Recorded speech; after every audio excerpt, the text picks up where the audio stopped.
thyroid. She's one of the best in the world. So I do this here in part because her mission and my mission come together from a very different angle, from the body and from business and life purpose, but it's really the same thing. So that's why we do this together. How are we doing, Anthony? Good. All right. So hello, everybody. Hello, live streamers.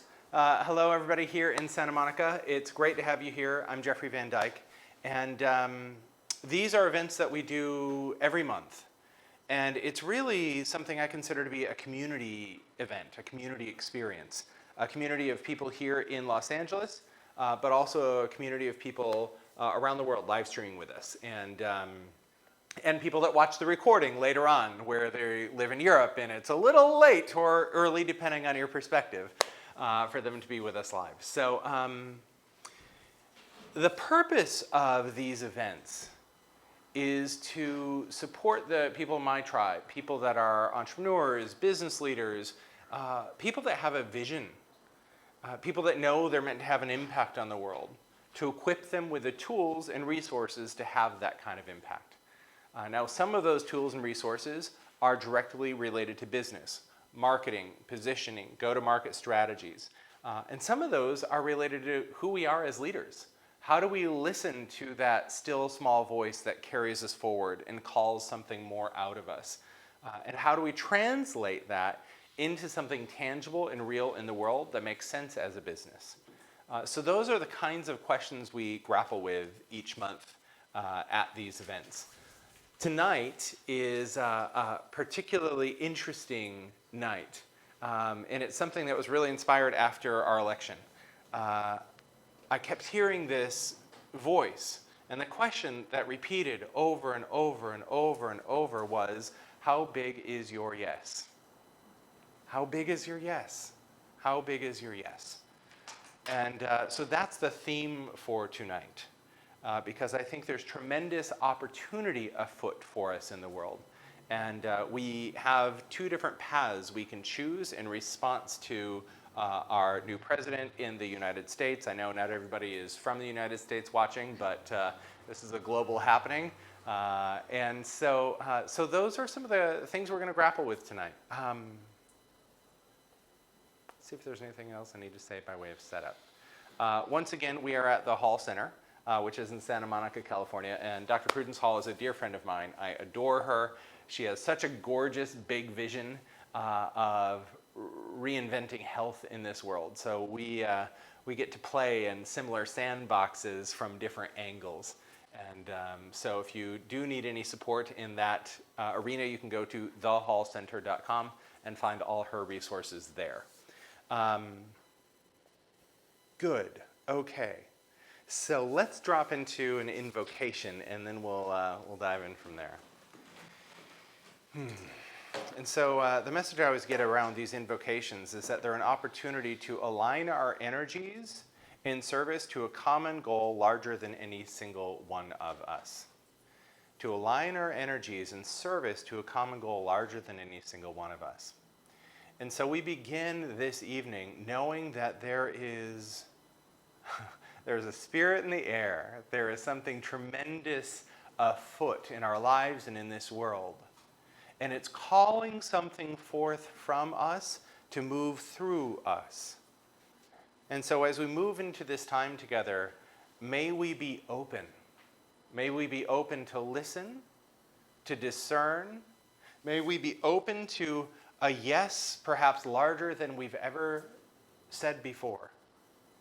May we be open to something we didn't know about, something surprising, something enlivening, something that allows us to see our lives and this world from an entirely new perspective, that allows us to step boldly into our courage, our leadership, our way forward in this world. And most of all, may we be held. May the parts of us that are scared, that are nervous, that are filled with anxiety or outrage, be held. We just feel the grace that's available to us all always. And with that, we move into this evening. Beautiful. Thank you.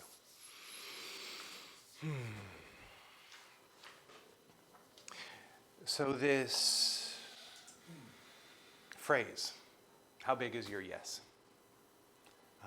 Coupled with this other phrase, for such a time as this. Right? And on one hand, there's a part of me that goes, the election was last week. I'm going to drop that, and we can just move on in our conversations. And there's something bigger than the U.S. election happening that the U.S. election is a representative of. So is Brexit. So is a lot of different things happening in our world. And I think it asks us, as change makers in the world, to take a deeper look at our work, at our response in this world, at our prejudice, at our vision, at our listening, at our ability to really show up to our work. When I checked in about all right, what's the higher purpose of this election and what are we meant to do in response to it? And the message I got, clear as day, is the thing you're meant to do is to do more of what you're meant to do. Do it more boldly, do it more colorfully, do it with greater zest and zeal, do it with more courage. And courage kept coming up, kept coming up, kept coming up. Because when I look at my tribe and in my own life and answer my calling, anybody from the outside could look at my life and go, oh yeah, Jeffrey, you're answering your calling, right? I left Microsoft a decade ago. I've been in this world of thought leadership for a decade. I train thousands of people. I speak. I do all those things. And can I still be hiding out, right? Can there still be a version of head in the sand? And the answer is yes. I think always. It's interesting, even when I work with people who have far bigger reach than I've ever had, they almost invariably have this sense of I'm not really doing it. There's more. There's more I can do. There's a bigger vision I can answer. And so we play this dance of how do we show up to that on one hand and have courage and move forward more and more diligently, more honestly with our work in the world than ever before. And on the other hand, not use this idea of courage as a way to beat ourselves up, to beat ourselves into the world, do a very traditional, old masculine version of success, right? And I am hearing that the only way to do that, the only way to have greater reach, greater authority, greater movement in the world, and not ground ourselves into the ground in process, is to listen. It's to listen. What's yours to do? Because the truth is, most people I see are doing some of what is theirs to do, and a lot of other stuff. Right? Doing some of what's yours uniquely to do, and then a lot of other stuff. And there is a time and a place to go I'm doing my best, and I got to pay my bills, and so I'm doing this other thing, and I'm doing this other thing, and I'm doing my hustle to get it to go. And there's a time to go, where am I holding back? On myself, on my tribe, on this world.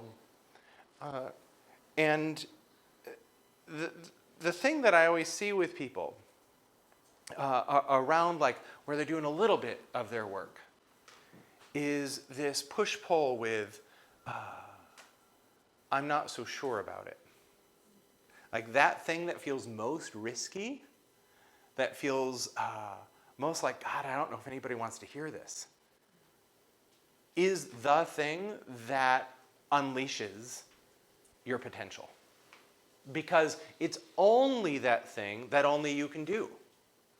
Anything else that doesn't feel so risky or scary, most likely other people could be doing it, right? And when other people can do it, that means you're a commodity in business. Right? If we talk dollars and cents and where this goes into the marketplace.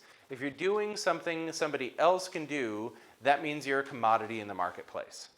And when you're a commodity, you're never going to have the kind of reach or potential you could have as somebody that stands alone.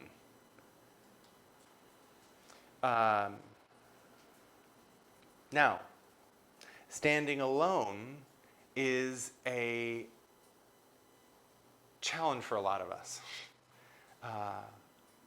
Because, man, there's a deep desire to be with tribe, right? To be in community, to have people that love you, that support you. For the longest time, I didn't really feel like I was with my tribe. And I'd be like, where are they? Where are my people? Even when it felt like I was doing my work. And a couple years ago, actually at Prudence Hall's home, on my birthday, I had a group of people there, and these were all people doing big things in the world. And they loved me. And I walked away from that birthday like, oh, I'm with my people. Like, I'm with my people. And when I checked in with my guidance about that, the message I got was this. Jeffrey, until then, you were hanging back on the wave. Right? You were doing the thing. You were on the ocean. You were on the surfboard, but you're hanging back on the wave. And so you look to your left and your right, and there's nobody there. Not in your tribe. Right? Because your tribe are all people that ride the edge. And that's on the other side of the crest of that wave is the edge. And so only when you went up and over the other side, that like, whoa! You know, you look to your left and your right, and you're like, oh, there's my people. Because my people are on the edge, right? And it's interesting because it feels like when you say the thing that only you can say, when you risk really stepping out in the world as a thought leader, sharing your truth in a way that only you can, it feels like you'll be more alone than ever before. But actually, exactly the opposite is true. That's exactly when you'll see the people that are in your tribe, your supporters, your fans, the people that want to see your mission thrive because it intersects with theirs. And so the biggest thing that I've been discerning as I prepared for tonight was this other phrase. He said, Jeffrey, you need to help them lay claim to their dangerous truth. The dangerous truth. Right? Like, what's the thing that feels so edgy that it feels dangerous? And the reason it feels so dangerous oftentimes is we don't know how to translate that into a business, into a market. We don't know how to translate that into something that doesn't make us look like a crazy person, right? Where people are like, okay, that's great, thank you very much. But instead they're like, wow, I've never heard that before. I've never heard it that way before, right? Where they lean in and want more. And that's essentially where this dangerous truth lives. So part of what we're going to do here in a little bit is actually just a little discerning before, without me just talking the whole night. And by the way, the general format for these evenings is usually I talk for a while, we see what wants to come through. Sometimes we'll have some processes. Tonight we will have a process or two. Then I'll bring some folks up on stage and I'll coach you on whatever we went through tonight to see it in real form and not just as a concept. So that's what we're doing. And we have live streamers as well, so we'll be checking in with the live streamers and seeing if y'all have questions and so forth. So that's the piece, is moving into this dangerous truth and finding the match in the market, which is market's need, right? And where you are in touch with this dangerous truth. A dangerous truth is this. It's something we are dying to hear, but scared to listen to. Because a dangerous truth is going to rock our paradigm, right? And Only when things start to fall apart do we get hungry enough to go, all right, uncle, I got to do something. I'm willing to listen. And I think part of what's happening for us in the UK and the US and these upheavals of what we knew is that we move from our old orientation of life. Oh, here's how life is. And what happens when we have an orientation? Usually we get a little complacent. We go, oh, I know this. I know how to do this thing, and I know how to run my business in it, and I know how to show up in it, and yeah, I know this, right? That's an orientation. And then, right, we elect Trump, or we have Brexit, or we have any big upheaval in our orientation of life, right? I remember watching the election returns come in and watching these reporters that are like, you know, educated. They went to Harvard. They know political science. They're supposed to be the people that can predict everything and so forth. And you could see on their face, like, I can't believe this. And they're trying to like keep it together and like, well, looks like Florida might go, right? And they're trying to comprehend it because it's so outside of their paradigm of the orientation they had. You know, this could never happen. Oh, that could never happen. And then we get disoriented, right? And we must become disoriented before we can become reoriented.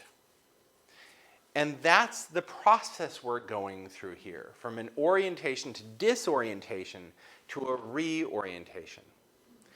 And this question of how big is your yes is directly related to our reorientation. Because once there's disorientation, there's massive opportunity to help shape how we get reoriented, right? In any system, in systems theory, we say you cannot have massive change in any stable system. Only systems in chaos have the capacity for great change. And so we had a more stable system. It looks like it may go into chaos. Maybe it won't. Who knows? In some ways, I hope it does. And it won't be easy and it won't be fun. I'm not, pretending that it will be. And only in some version of chaos is the ability to rebuild and build anew really possible. And if you just think about your own life, right? When have you had the most growth and development as a human being? It's when your life gets just like, right? Destruction. It's when what you knew no longer is anymore, right? Whether that's heartbreak of deep love saying goodbye when you least expect it. Wait, what? You're divorcing me? Where did that come from, right? Massive disorientation overnight. The stable job you had for 15, 20 years. I just talked with someone today about this, right? And she's like, I survived layoff after layoff after layoff after layoff and reorg after reorg after reorg. And one day it caught up to me and out I went. Disorientation, right? A major health challenge. Life's going along great, heart attack. Life's going along great, cancer. Disorientation, overnight, right? And those are the catalyzing events that allow us to go, whoa, I got to rethink life. I got to rethink how I show up. I got to rethink what my life's about and how I want it to be. And so we just had a collective event that allows us collectively to go, whoa, what's that, right? And ask deeper questions. One of the things I've been looking at is, bless you. In fact, on election night, I posted a little piece about a world that works for everyone. And, as a gay guy who has a successful business and lives in Los Angeles, I don't think much about somebody in the Rust Belt whose job in the coal mine went away and they aren't educated to do anything else. And they feel massively helpless, I suspect. Right? I haven't had a phone call with them. I haven't sat down with them to ask. But that's my suspicion. That's how I imagine I would feel if I was in that situation. And then you have someone that comes along and says, bless you, I see you. I see your pain. I see you're hurting. And nobody else is paying attention to you. And those are the people that said, okay, you have my vote. Because in the Bible, it talk about the least of these, right? And I'm not using it necessarily in the same way it's used in the Bible, but the idea of like, I was at dinner last night, and my friend Anil was talking about, those in the front of the class. We're up there, and we're learning, and we're going, and whatnot, and we don't look back at the people in the back of the class saying like, I didn't get it, and not necessarily that's the same thing, but what I'm trying to say is there is an opportunity for us to go, not just how do I live my life purpose, because ultimately your life purpose is about something larger than you. It's about something larger than me, right? And how do I make a world that works for everybody? Because what I know is when, I do a lot of work around people's psyches and their wounds and all that good stuff. And one of the basic things in that world is Maslow's hierarchy of needs. And that if you have somebody who can't barely put food on their plate, on some level they have no business asking what's my purpose. The question they should be asking is where am I going to get my next meal, right? Social justice versus I need to keep electricity on in my home. And so I think those are questions that oftentimes folks in my community don't grapple as much with, right? Where we go like, oh, I'm trying to live my purpose. And it's this very altruistic vision of what's possible. And I don't have an answer yet, right? I don't have an answer for how do I expand my vision of creating a world that works for everybody. But I do know that it starts with doing more of what I'm on earth to do. And part of the work that I do is liberating for people, right? Like my purpose that you won't see on my website, right? The secret purpose behind the curtain is to liberate people from the tyranny of their wounds. That's what I'm up to in the world. And I do it through business. Right? But that's what I'm up to in the world. And if I can expand that mission, maybe in ways I've never seen, maybe get some of these tools in the hands of people I've never known, perhaps as we move from orientation to disorientation to reorientation, that I'll have a hand in contributing to this reorientation in a bigger way, in a more meaningful way than I've had my eyes set on before. So that's the context. That's the context. So now we're going to go into actually before we go into a process, I'm going to see if there's questions from live streamers. I'll see if there's questions here. Then we're going to do a process. Then we'll debrief that process. Then we'll do some coaching. And that will be our evening together. So questions, comments in the room? What's percolating?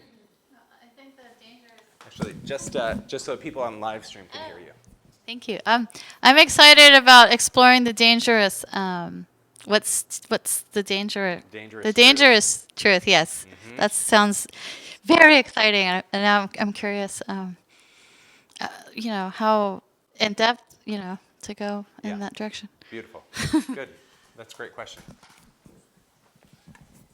Along that line, are we disrupting our own paradigm, or is it one to disrupt a larger paradigm? Yes. That's what I thought. Yeah, that's my opinion, is yes. Double yes. Double yes, double yes. that anytime a larger system that we are in gets disrupted and that paradigm gets disrupted, it's an opportunity to disrupt our own paradigm and allow it to expand. Yeah. I was thinking more from the line of as we disrupt our paradigm, it disrupts the larger paradigm. As we disrupt our own paradigm, it disrupts the larger paradigm. We become the disruptive force. Mm-hmm. I would think that those two things are inextricable. I would think that those two things are inextricable. I mean, it goes along with the idea that the sort of the exceptionalism that we're a whole bunch of individuals walking around and like we have a bubble, Right. when in fact that's exactly what's being revealed right now. That's not true. That's right.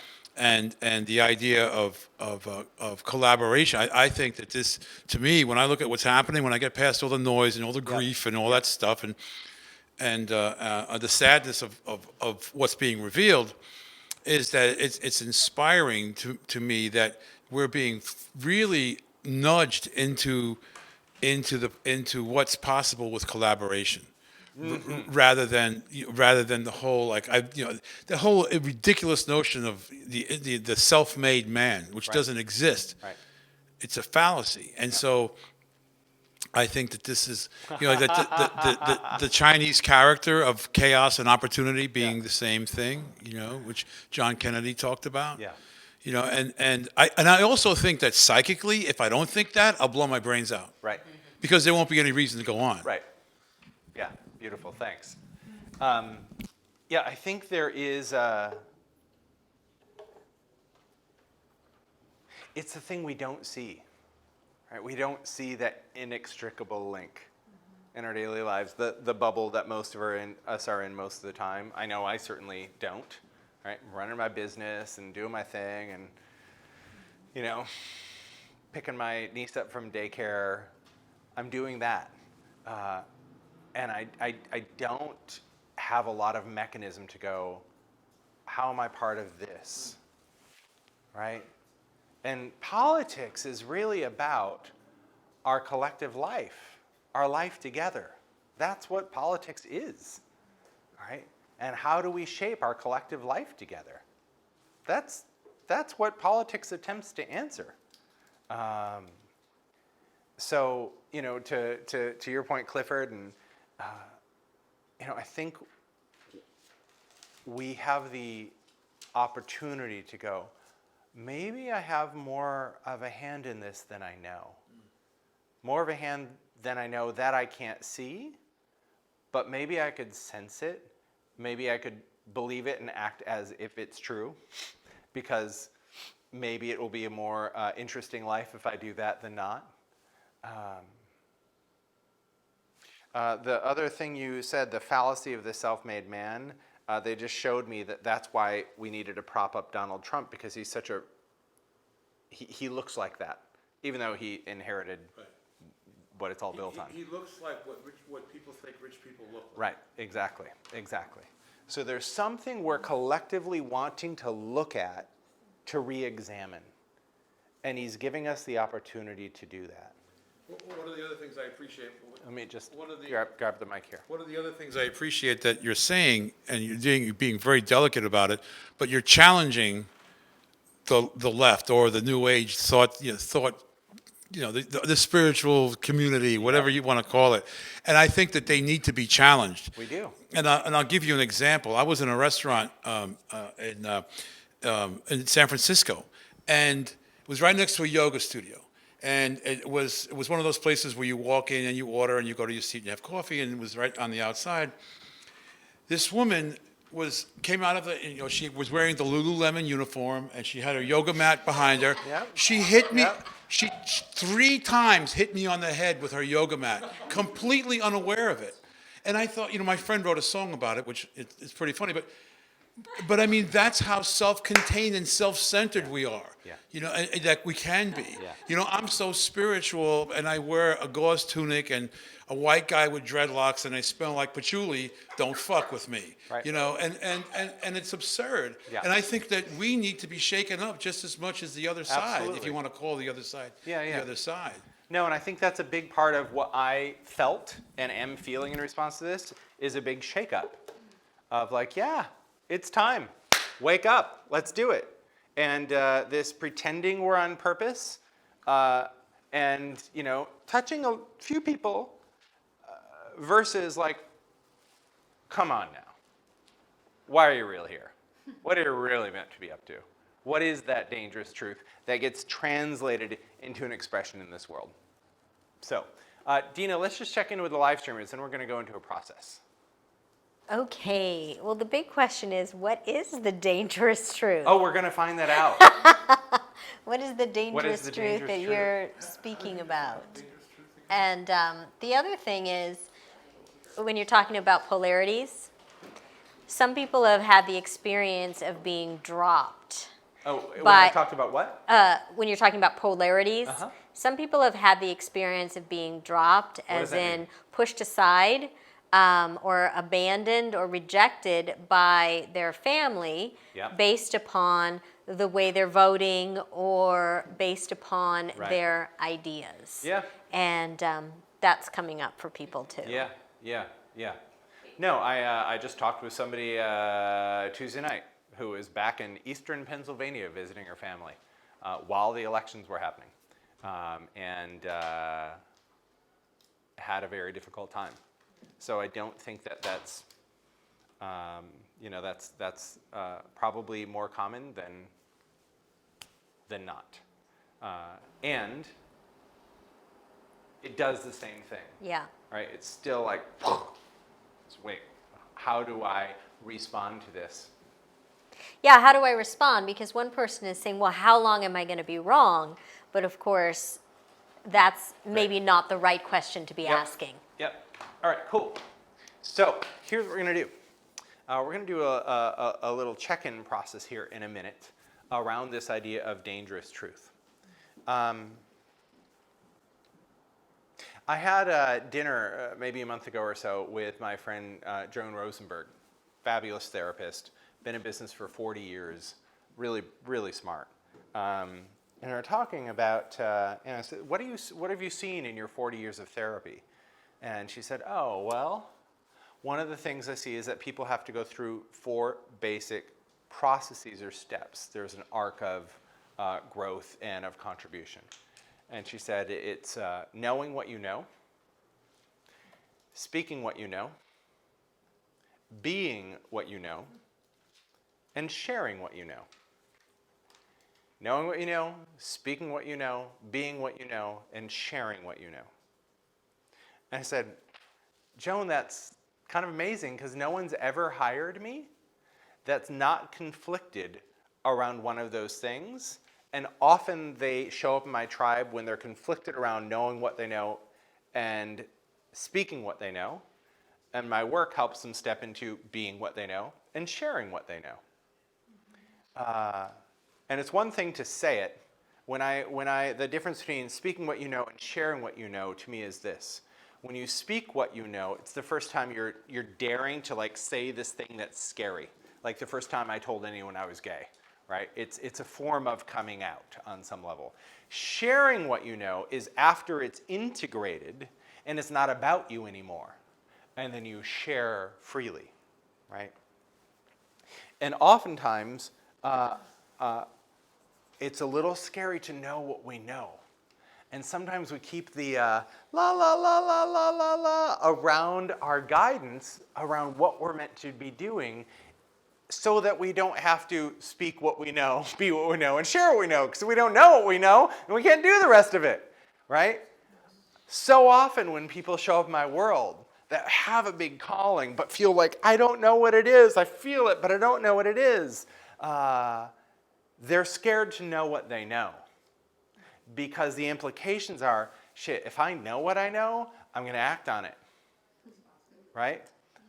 I'm going to speak it. I'm going to move into being it, and I'm going to share it. And if I do that, most likely, my life is going to look radically different than it looks today. Right? So it on some level is a threat to a lot of the structures or trappings of our daily lives. Right? And oftentimes we're not willing to do that until we go from an orientation into disorientation. And whether that's our personal disorientation with a disease that shows up or a divorce or something like that, or whether that's our collective disorientation, like a lot of us feel we're in right now. And so it's an opportunity to go, what's the thing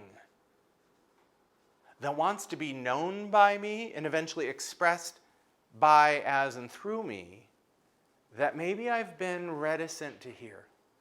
That maybe I've gone like, I see if I peeked around that corner, I'd see it, but I'll just stay over here, right?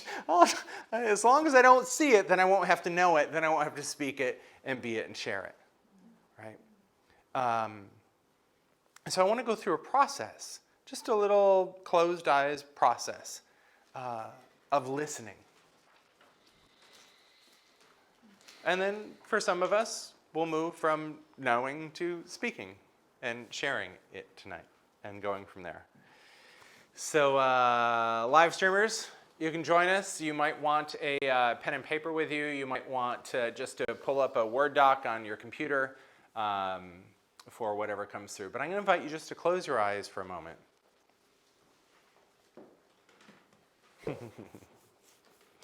The spirits reminded me of an event I'm going to be doing in May. And the secret title of it, I think, is called The Festival of Dangerous Ideas. And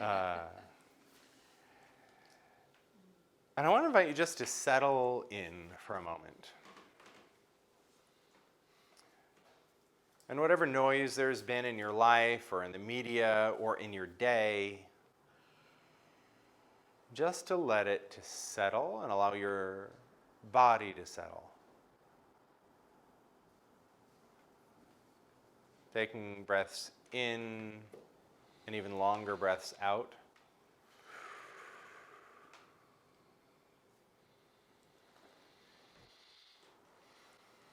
And notice that you can go to your mind very easily and access information or wisdom. In fact, even this idea of knowing something dangerous, you might just notice what your thoughts are around that. And just acknowledge them and let them be there.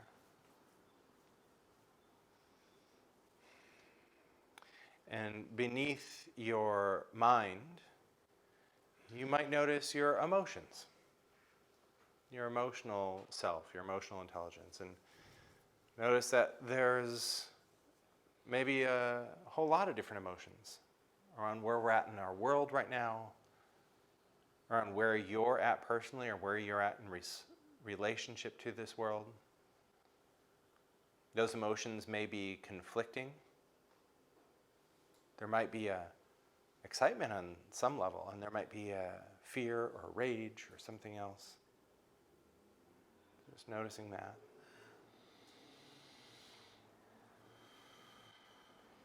And beneath that, there's even this place of just deeper knowing in your own body and your own being. Maybe it's in your gut.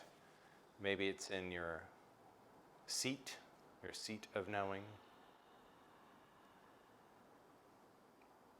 And if you checked in with this deeper knowing, your seat of knowing,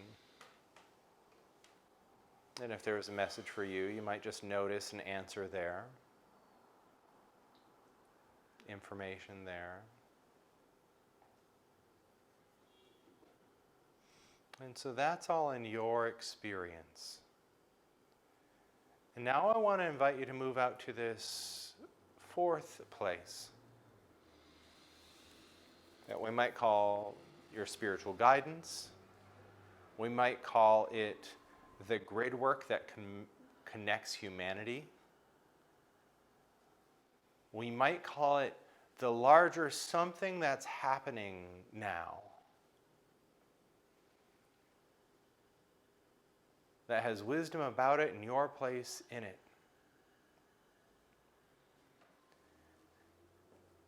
And I just invite you to ask, is there a deeper truth that I haven't been listening to?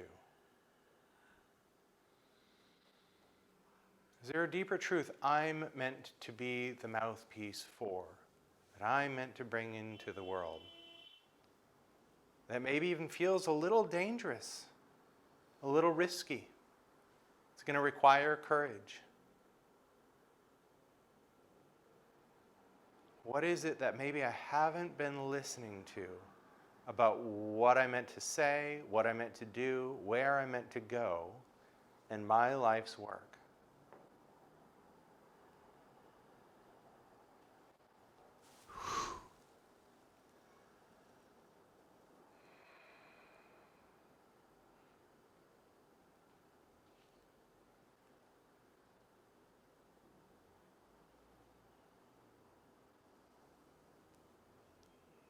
One of my other favorite questions whenever I work with guidance is, anything else?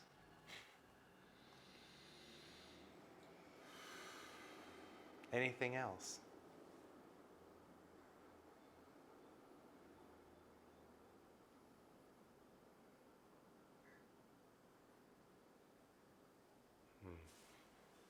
They're asking me to have one more question, which is, why now? Why now?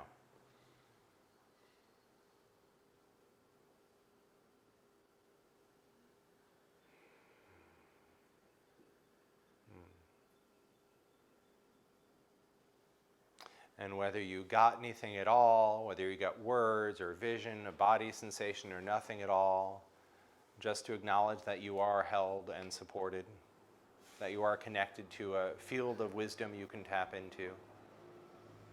And take a deep, loving, through your body breath in through your nose. And out through your mouth on an ah.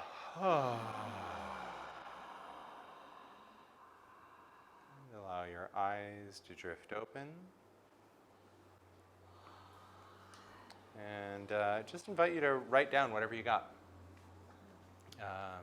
Whether it's on your phone or on a piece of paper.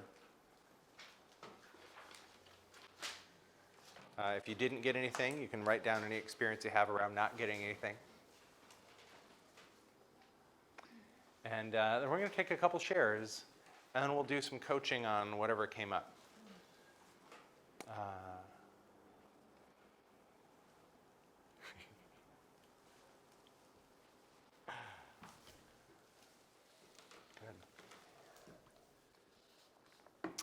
We're going to start with live streamers and start with some of the dangerous ideas that came through for them, and we'll go into the room and go from there. Okay, I'm waiting for them to come through, but there is a question. If you can give an example of a dangerous truth that you realized, oh, wow, this is my dangerous truth. Yeah.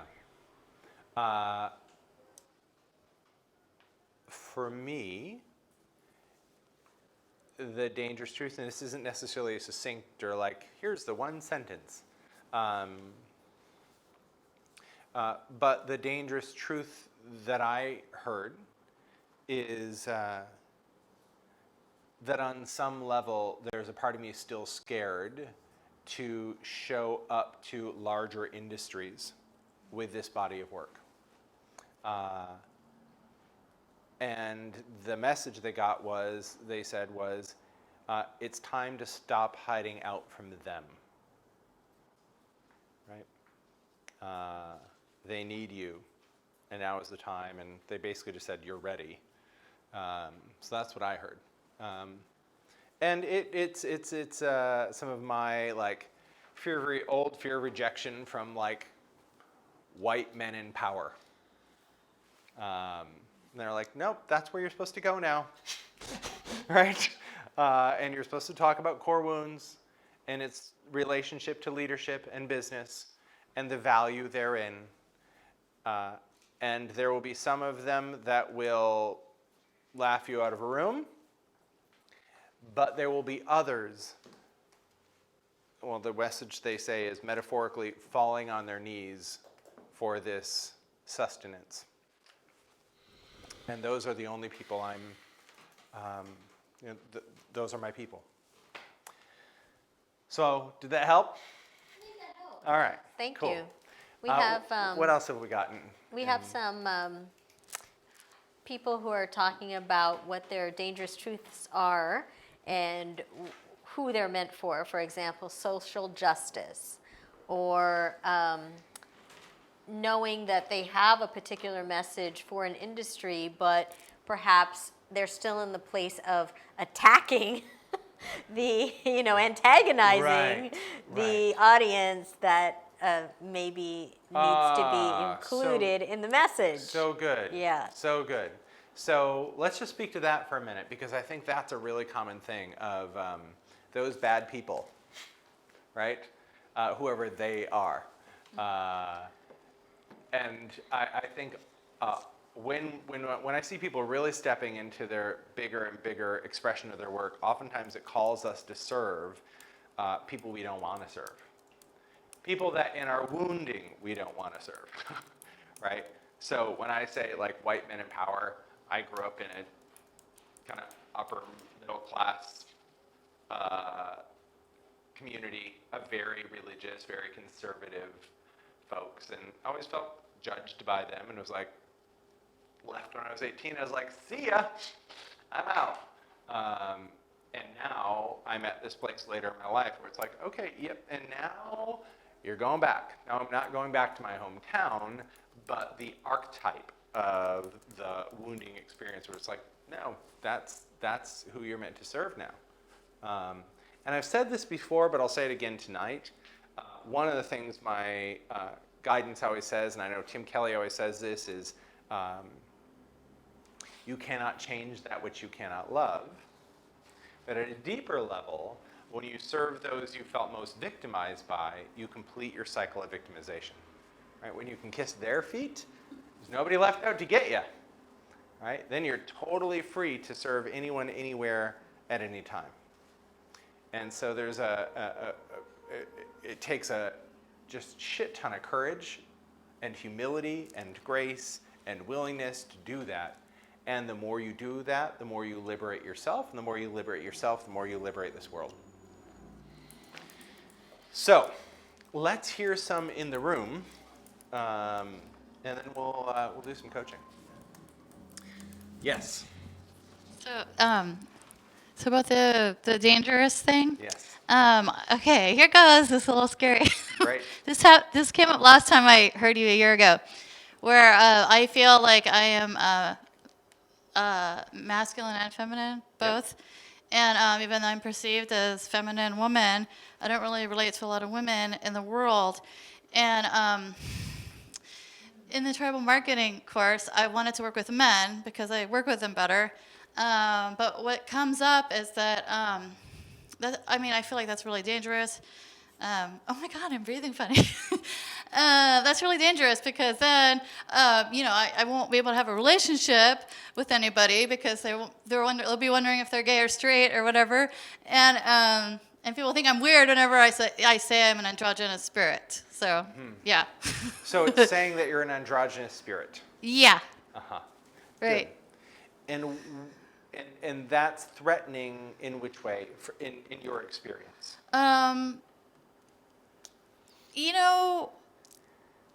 Just abandonment, not being accepted, and people thinking that you're crazy.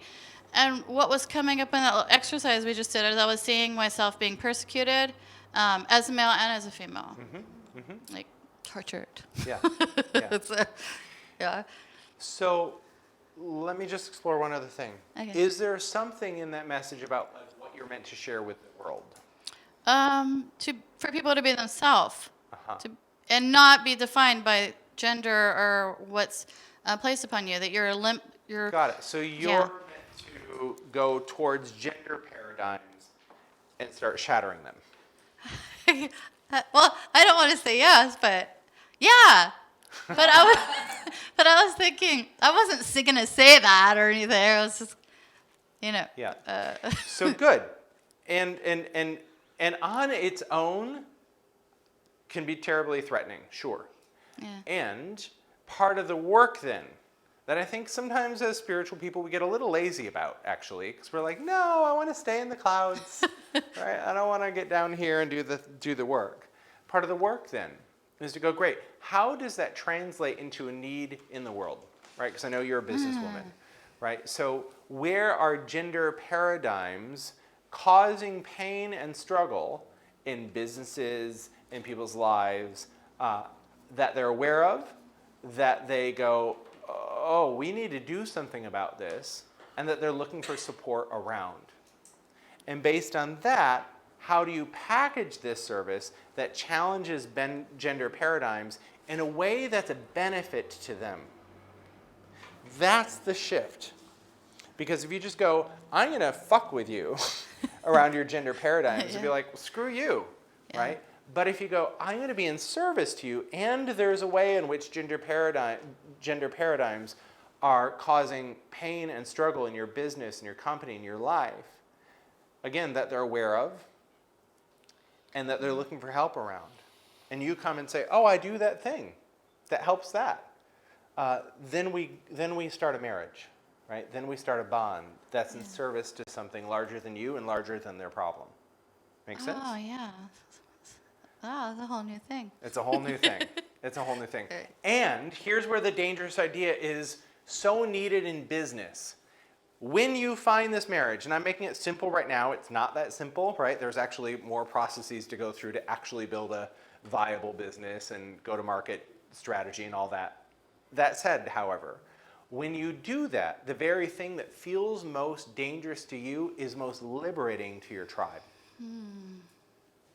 And it's the place where you will have a point of view and an offering that is so distinct that you stand apart from everybody else in that market. Yeah. So it's a place where you'll have the most success, the most reach, the most authority, the most authenticity, the most respect, the most ears for hearing it. Not from everyone in the market, but from the portion of the market that needs that thing from you. Make sense? Yeah, totally. Good. Thank you. Wow, thanks. And that's when it was like, yeah, our work in the world in response to this disruption is to get more clear about what's ours to do and do the translation work that allows us to bring it out into the world. Like what you just explained to her kind of helps me build on. I'm sorry, Yeah, it helps beautiful. me build on what I broke down for myself. Yep. When you talk about why you can't do it anymore. So for me, I feel like people have wanted me to wear a mask. Yeah. And you wear a mask for people, and I'm just at the point where I don't want to wear a mask anymore. Like, this is me, take it or leave it. And what's the mask? Because there's all sorts of masks. It's conformity, Around it's- what? sexuality. You know, you talked about the gay part. It's not like I'm walking around here as a lipstick lesbian, so it's kind of hard as you're talking about corporate America when you're like, they want you to conform to a certain way of. A lady should look like this. Exactly. And I'm just not into doing that anymore. Uh-huh. It's very uncomfortable, and it's binding. Yeah. Like, I feel like I'm suffocating and somebody has locked me in a closet, or I've been stuck in an elevator for X amount of hours and being extremely claustrophobic. That doesn't work for me. So for me, I think I just can't do that anymore. Yeah. And then the part of, well, what is it that you want to show? I feel like for me, you know, it's kind of like, and I use this quote all the time, I just look like this. I'm so much more than what you might perceive by looking at a book at its cover. So there's way more to me, and there's more depth to me than you would think, and exposure to things that you don't think I've been exposed to. Yeah. So I think there's more people that are a gumbo mix of a lot of things that people really might not, on appearance, believe that to be so. Yeah. And then if you are, it's okay. Yeah. And so I think for me, it's to use the power of my words to enlighten with honesty, authenticity, humor, and intelligence. Let me ask you, what do you do professionally? Right now, I'm a full-time caregiver, and I've been focusing a lot more of my attention on writing. So I've been doing a lot more writing. All right. So this is the avenue I would invite you to explore in the writing.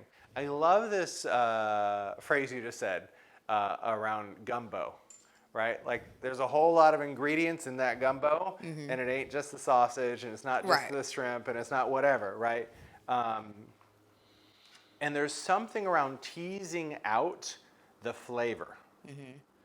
Because ultimately what you're saying is there's a lot of mono flavor in the food of our culture. Exactly.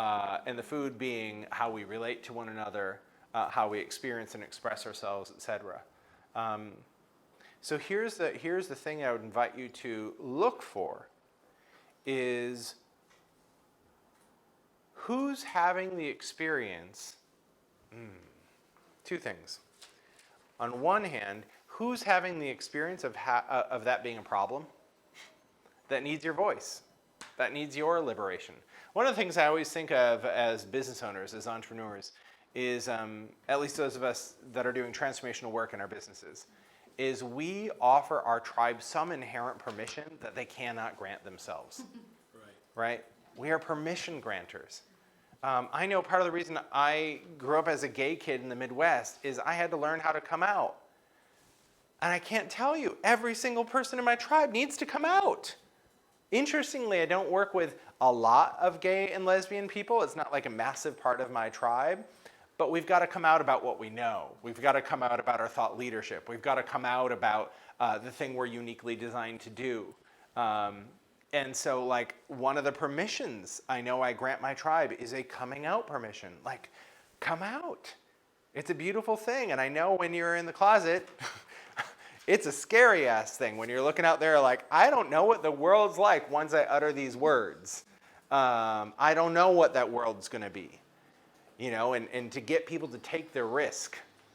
So that's the first thing I'd have you look at is who needs that from you. The second thing, and this is going to be the less obvious place to look, is there an audience that needs more gumbo from people? That without the gumbo, let's say in a company, without the gumbo coming out in their employees, right, in their human capital, that it's causing a business problem, right? So there's the people that are like, I want more gumbo to come out in my life. Like, I want to be more multifaceted and take off the layers. That's the personal expression.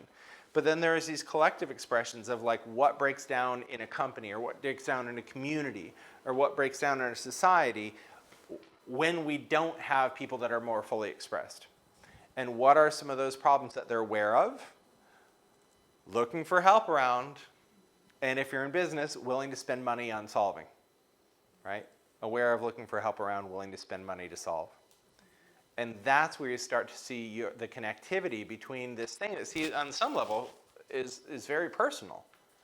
But then you start to see, oh no, it's much more universal, it's much more collective. Yeah, good, thank you very much. We'll take a couple more. One of the things that I think, as far as I was concerned, as far as I'm concerned, was the most important thing that I've heard, is the fact that we have to really, and at least bring light or embrace the people that we don't like, because that, I think that's at the very core of exercising the muscle that opens up our hearts, and that there's this book called Radical Forgiveness. And in my own experience, I liked being resentful because it gave me the illusion Of power. Yes. and safety. Right. And what was behind that was a tremendous amount of hurt. And once I a couple of times in my life was very radical. Once was the Catholic Church, and my father. And what happened was that without going into any detail at all, what I had to learn was I had to learn to love my father as he was. It didn't mean that what he did was right, but I had to remember it. It's like that people say you gotta I'll forgive, but I'll never forget. Well, that's really half-assed. Yeah. What I think it needs to be done is that So let me ask you this. you forgive, but you remember it in a different way. That's right. You Beautiful. remember it in a different way. And it doesn't mean you deny, but you remember it in a different way that enables you to keep your heart open. So this is going to be directly tied into whatever you got. So when we went into asking, like, what is this thing I meant to share? What is this perhaps dangerous truth? What did you get? The same thing you got. I mean, the funny thing about denial, that in order to deny it, you have to have a consciousness about, some degree of consciousness about what you're hiding from. Yep. And what kept coming up for me was, nothing's coming up because you already know. Uh-huh. So what's that thing that you already know? Doing what you're getting out, my dangerous truth is taking a chance and saying stuff out there and committing to. About what? What I'm saying, knowing what I know, the four things you said, really, it's really growing up. Manning up, which has nothing to do with gender Yeah, yeah. orientation at all, but really, So there's something you know from your journey, and you've gone on a journey, right? right. That's beyond the status quo of what most people would think you might learn on that journey. Right. What is that? I reflect what's possible. Is the way I see myself expressing myself. I've been, I've came through the '60s and the '80s. I've been through every addiction you can, that's worth having. I've done it and transcended it. Everything from heroin to obesity and everything in between. And each one of those things is the same. The root of the causes of all those things are exactly the same. Which is? Which is like, I'm not good enough. There we go. I'm not good enough. I am not enough. Yeah. Here's the thing I get for you is your mission's gonna ask you to bare your soul and be naked. And I have done that in my documentary, Right. actually, literally. Yeah. Yeah. It's kind of funny, but yes, I've already done that. That's the dangerous truth, and it's continuing. Like, here's the thing. Like, this idea of coming out, I'm gonna go back to it. Coming out isn't a one-time activity. Absolutely. Right? I've done it my whole life. Go to a new dentist, the hygienist is like, oh, you're such a nice man. Are you married? Do you have children? Wife? I'm like, no, I'm gay and I have no kids. She's like, oh. I have a cousin that's gay. He's a very nice young man, right? Like that sort of thing. Some of my best friends Right. So, so it's an ongoing experience of coming out. And for you, the thing I get is to bear the part of you that felt it wasn't good enough publicly, repeatedly. I can do that. Yeah, I know you can. I'm totally up for it. Yeah, otherwise that wouldn't be your mission. That's the work. Good, thank you. One more, then we'll do some hot seats. So I get this really strong image at first, and sometimes I think, what? And it was like a knife, and it was blinding something. And then you said, you led with, what is it saying? And it said, your vision has to be blind. What does that mean? And that's what I said. I said, what? Or that you have to be blind. I guess what it's kind of saying is you have to be blind. Yes, I need your help. It's like you have to be blind to see your vision. And I think what it's talking about is for people that can't see their vision. But there was another piece of it. And there was a sense of being bound. And then when you said what else, I saw again this sword. Mm-hmm. And it said there has to be a severing. Good. So, and what's the severing about? Maybe what just came right this second is maybe it's the attachment that it had. No.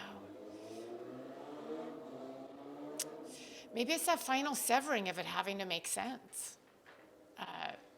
Of the vision having to make sense.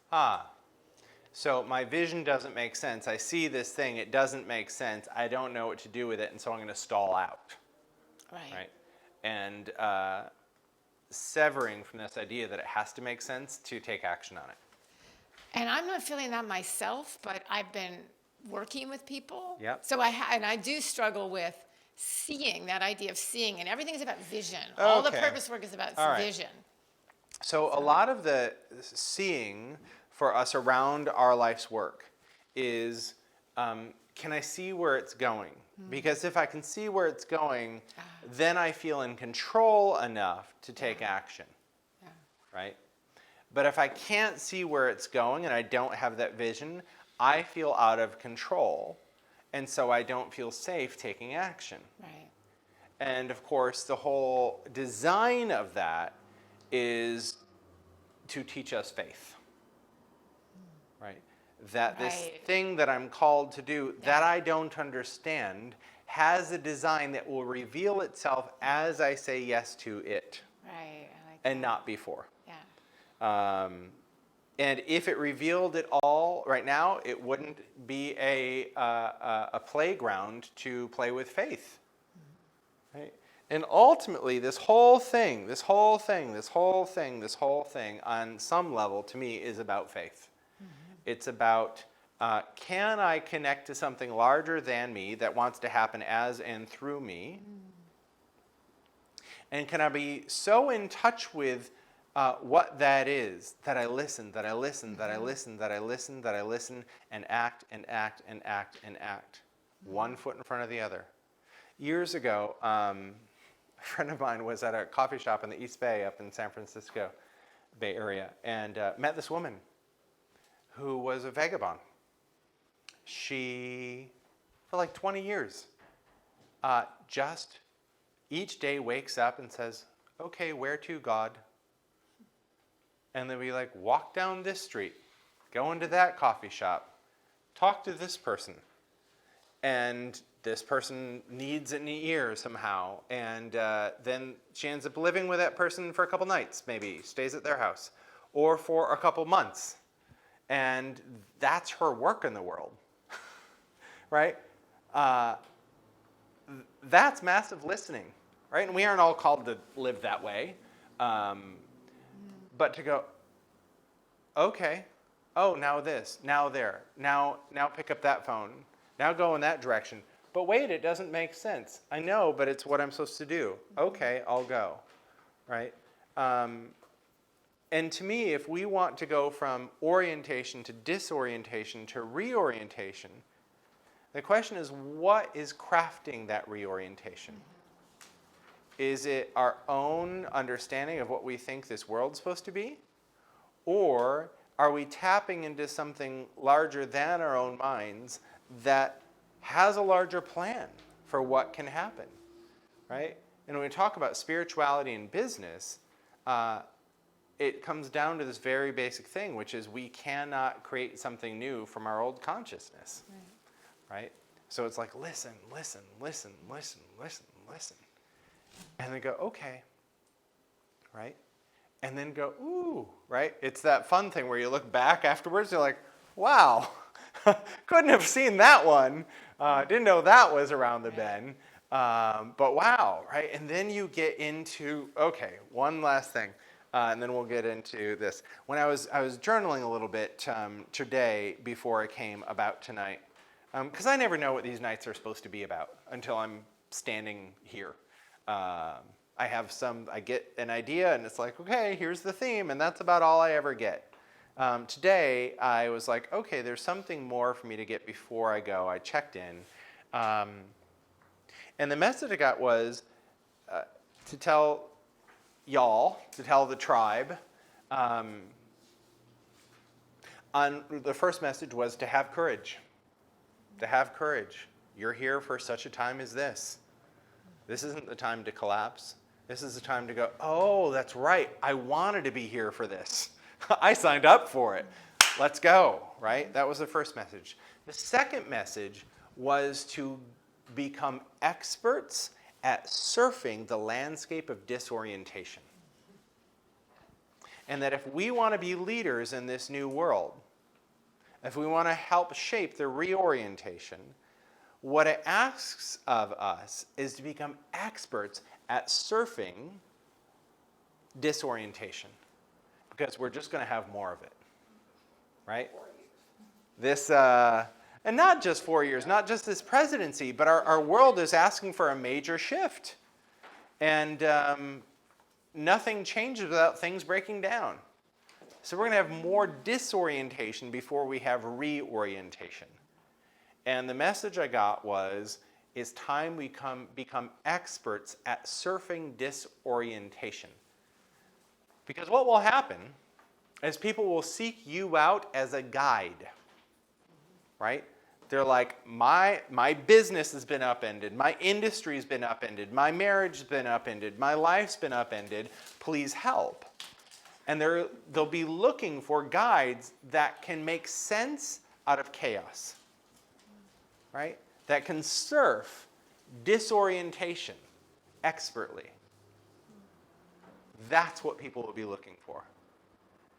And so right now, we are cultivating our capacity, right, building the muscle of learning to surf disorientation in order to be guides through it for others.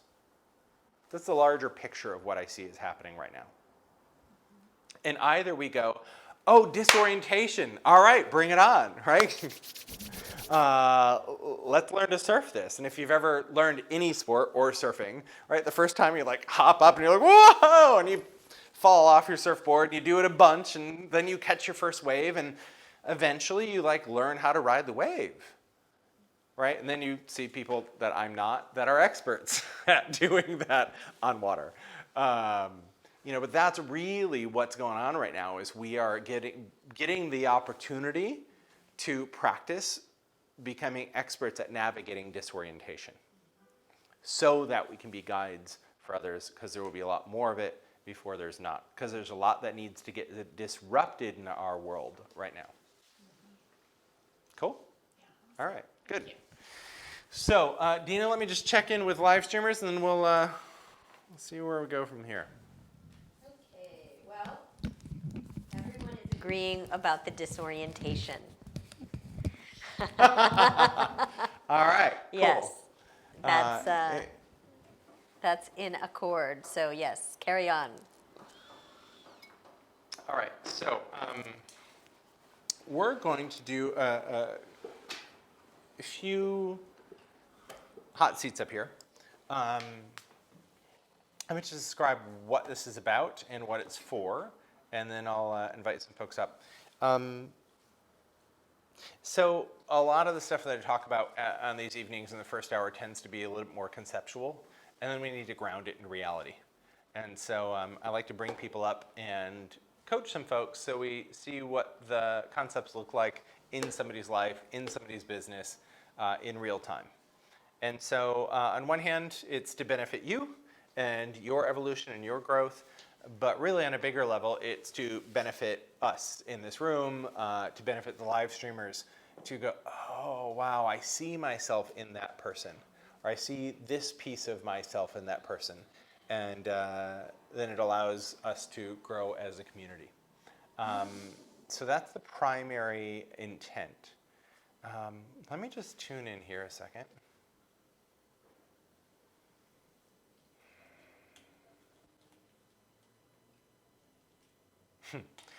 So give me the image of an egg that someone's sitting on. So I'm just going to say this. If you feel like you've been sitting on an egg and it's ready to hatch and it's like, wah, around that. And so particularly the primary area I focus my work is on translating these dangerous truths into viable businesses. And helping to see the relationship between this thing that might feel scary or risky into something that can provide benefit in the world and work as a business. And so if there's something that you've been like, God, I don't know how this could be a viable thing in the world. I don't know how this could be a viable offering in the world. So I'm kind of sitting on it. Or I get how it is, but I'm maybe scared to do it. If that's you and you're willing to come up here, just raise your hand.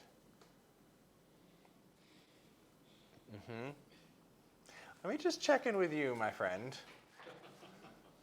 Because I'm getting the sense that there's something there for you. Is that true? It is. I'm wondering if this is a setup, but okay, sure. Well, there's a setup of sorts, in that you're in this room and there's something that wants to be revealed.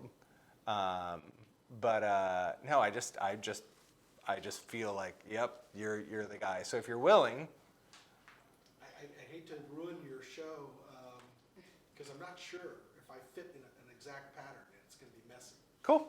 If you're game to get some coaching, then that's fine. And remind me of your name. Mike. Mike.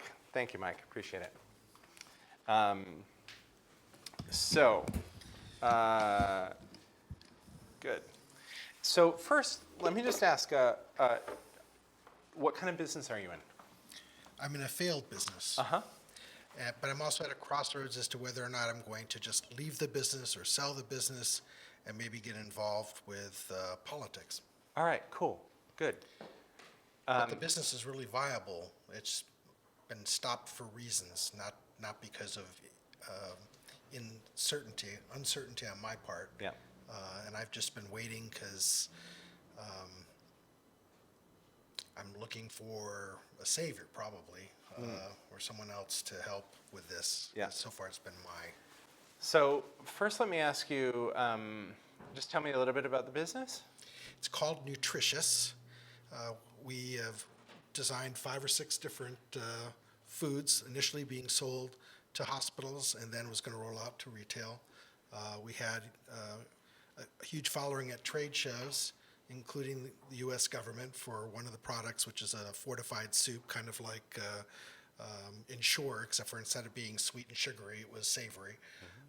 And FEMA was interested because just add water and mix it, you have a full day's meal, basically. And we have a pudding that helps you lose weight that also gives vitamins. So because you're on a diet, you may not consume what you should consume, so you need to have supplementation. Yeah, so you have these hacks. We created little niche opportunities to. Yeah. Cool. Good. When we just did the little close exercise, and it was like, what's the message? What did you hear? Well, that's why I'm still confused. I don't know whether, I mean, I have a path, but I'm wondering whether I should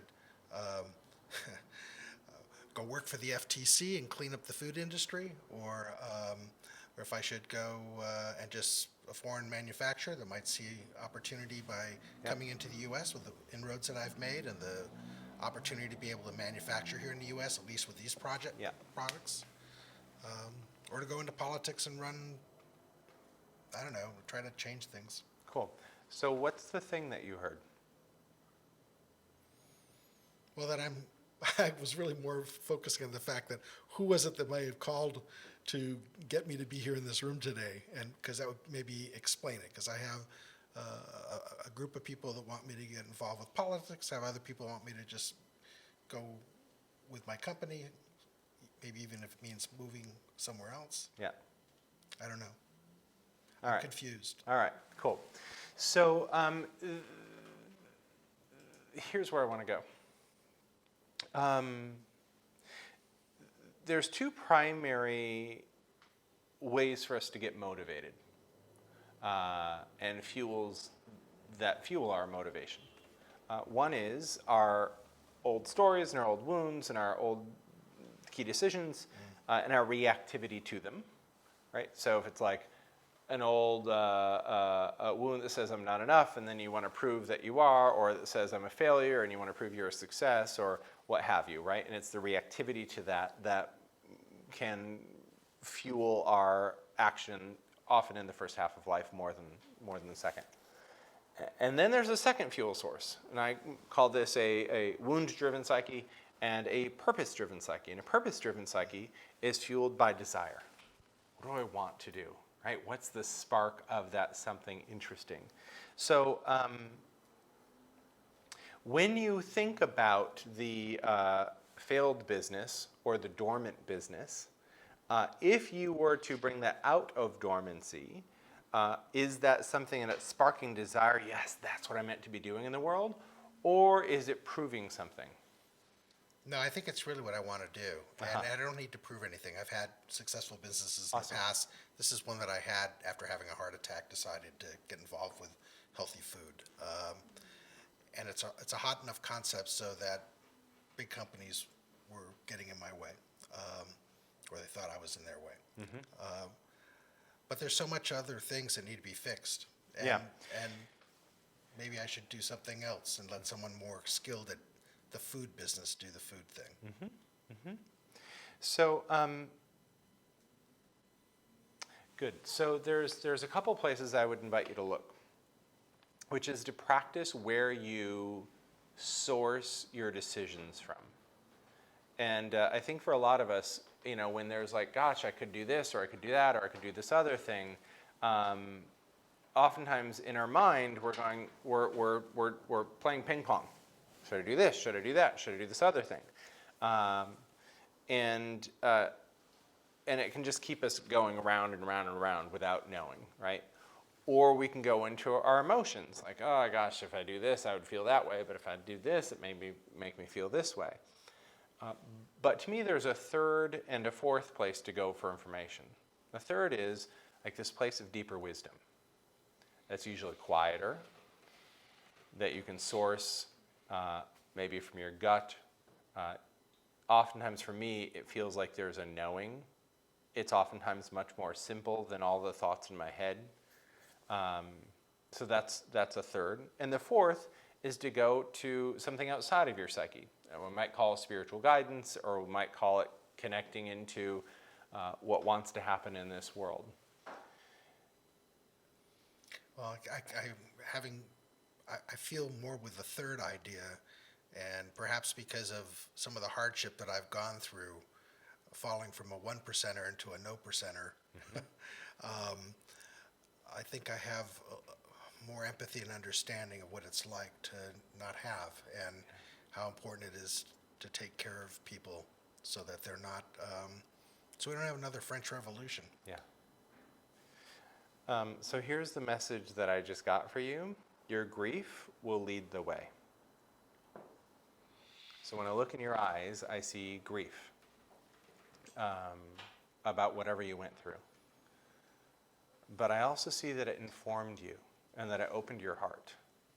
And when you say, I have more compassion and more understanding of a certain group of people that I didn't know before, that following that love and compassion will lead the way. And that if you go, okay, if I want to follow that, which is the best avenue for that love to be expressed? I'm not necessarily looking for an answer in this moment, but it's feeling like really allowing that to open your heart and allowing whatever tears are behind the eyes, because those tears have information, right? That's ultimately, if there's work for us to do in this world, it's oftentimes something that breaks us open, that makes us available. Mm-hmm. And so I hear you saying there are people that want you to get in politics. I don't know who they are. Maybe they know who I am if they sent you. And then there's these different opportunities in business. And I would just allow yourself to spend some time with the grief, with the emotions, with the care, with what breaks your heart open. And go, okay, well, where does that lead me? Right? Wound-driven psyche, reactivity. Purpose-driven psyche, desire. And sometimes it's that like breaking my heart open kind of desire that wants to just flow. Yeah, desire would be far more rewarding. Yeah. So that's the place I'm going to invite you to go, is to allow, and I just have this sense that like there's a lot of people where something's really broken you perhaps, and broken you open. And broken you open for a reason. Because there's something that they give me this phrase, a river of tears, that sometimes what flows has directionality, even if it's what starts flowing as tears at first, right? Mm-hmm. That like like a river, it has directionality and it will lead the way. I also have the experience that when you follow it, here's the big thing that I'm getting for you. Tell me this, in business and in life, are you used to traditionally like making decisions, making things happen, getting it done, and having success as a result? I've been very successful in the past. Yeah, right. And that's a certain way to create success. And what I get about where you're at now is you're being asked to create success in a different way. And it's a version of success that is deeper related to allowing, to listening, to going, what's being asked of me now? And it takes great humility, which you have now. I'm learning. Yeah, I see it. I see it. And so the thing that if there's anything for me to contribute to you, I think it's just this. Follow what breaks your heart open. Listen to that. Not so much to all the people in your life and the outside, this and that. Just where does that lead you? And then go, great. What would be the greatest expression to serve that calling? Is it politics? Is it this food business? Is it working in government? Where's the greatest place? Because here's what I know. Your calling comes with all the resources to answer it. It's like a seed, right? A seed has everything it needs to become a tree and bear fruit. Everything inside of a seed. And so your calling is the same way. All the resources are available when you attend to it. I'm just going to put it in good soil, water it, and make sure there's some sun. And what the version of that as a human is, I'm going to listen. I'm going to take whatever next steps come from my listening. I'm going to explore the opportunities that come from that and continue to follow until something takes shape and starts to sprout. It's a very different way to live.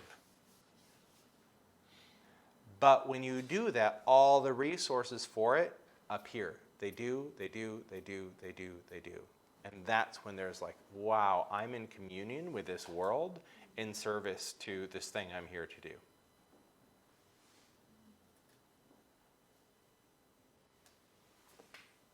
Cool? Thank you. Thank you. Yeah. Good. Appreciate it. Yes. So I think number 4 on your list was the voice outside of you. Yep. That still small voice outside of you. Right. So this is like the question of what's my purpose in life? How do you know when you're hearing the voice of God or if it's your voice? Yeah. That's great. Thanks. Oh, that little question. Ask any evangelist, they'll tell you. Right. How do you know if that still small voice is a voice of God or if you're making it up? Let me listen.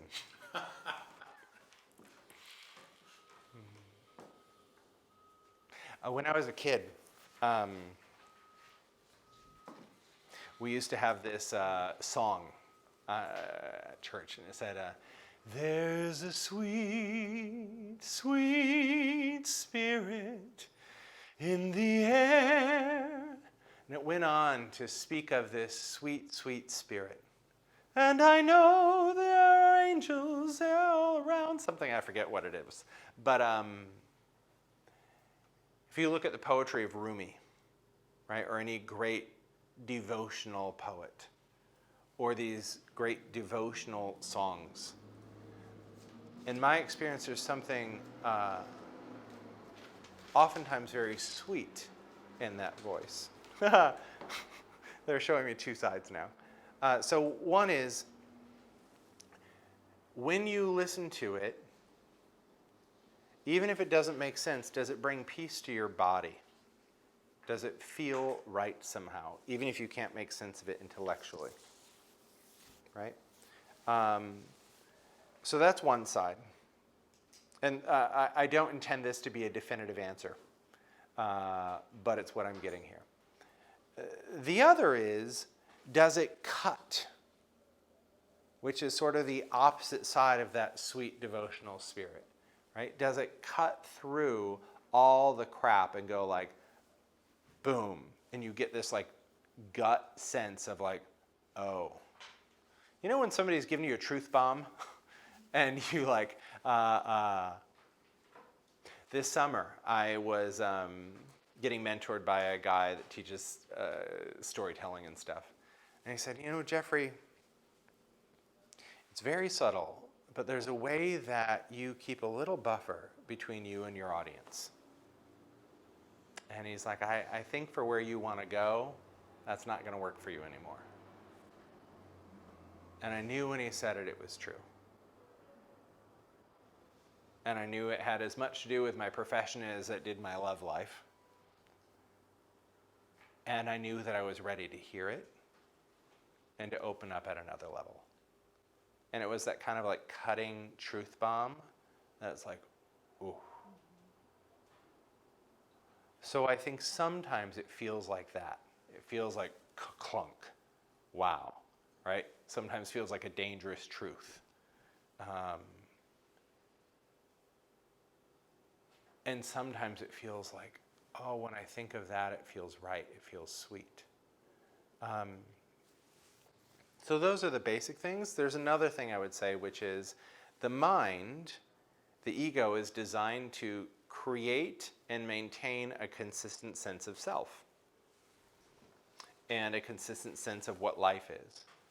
And so if the messages you are getting sound like all the thoughts you've already had, chances are it's not your spiritual guidance. It's not that still small voice. Chances are it's your mind filling in, saying, do more of this because we know it and it's comfortable. So if it, for me, and I'll say this, for almost everyone in my tribe, there's this experience of when I get really honest about what I'm hearing, it feels risky because it's going to break my paradigm. And I don't think our purpose is designed to make us feel comfortable. Our purpose cuts through our constructed sense of self. So I'm more cautious about believing it when it feels comfy, and I have an easier time believing it when it feels challenging. Does that help? Cool. Yeah, absolutely. It sounds, it's what I hear you saying is you're talking about vulnerability, because that's what that is. That's a piece of it. So in order to listen to the voice, I do believe we have to get into a state of receptivity. And we all do that in different ways, right? We might do it in meditation. We might do it by running. We might do it on a surfboard. We might do it sitting in the woods. We might do it by having something in our life crack open that brings us into a state of vulnerability. But the vulnerability is often part of what I would call receptivity, which is, another thing I would say is that a calling is a receptive act, right? To receive a calling. Hey, this is the thing you're supposed to be doing in the world, right? It gets sent out, and because of your design and your listening and what you signed up for in this lifetime, you're the one that hears it and goes, oh, I think there's something I'm supposed to be doing. I think there's a calling for me. So that listening, that receptivity, which can often feel vulnerable because you're opening up to the unexpected. If you listen, who knows what you're going to hear, right? And I think that's why it feels vulnerable. But we must get into a state of receptivity. And I think it's harder probably than ever to do that in how fast our lives are, is to get into a state of receptivity. But ultimately, my question, the question I'm most interested in with the people around me is, what's mine to do? What's mine to do? What's mine to do? and just start cutting away and cutting away and cutting away from anything that's not that.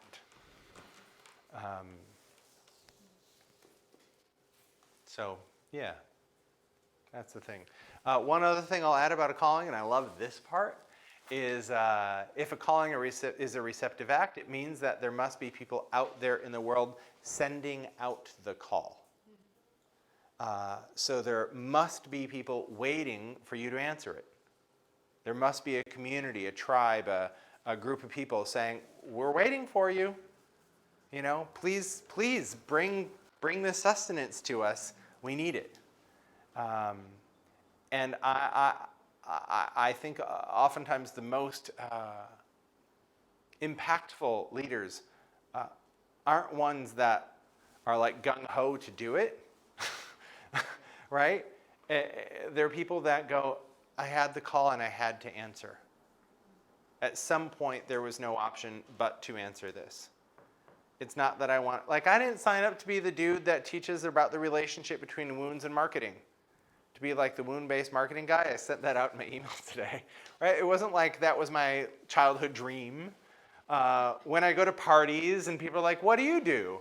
You know, it might be easier to say like, oh, I'm a physician, or, right, like, whatever. But it's like, that's not my call, right? I have a different calling.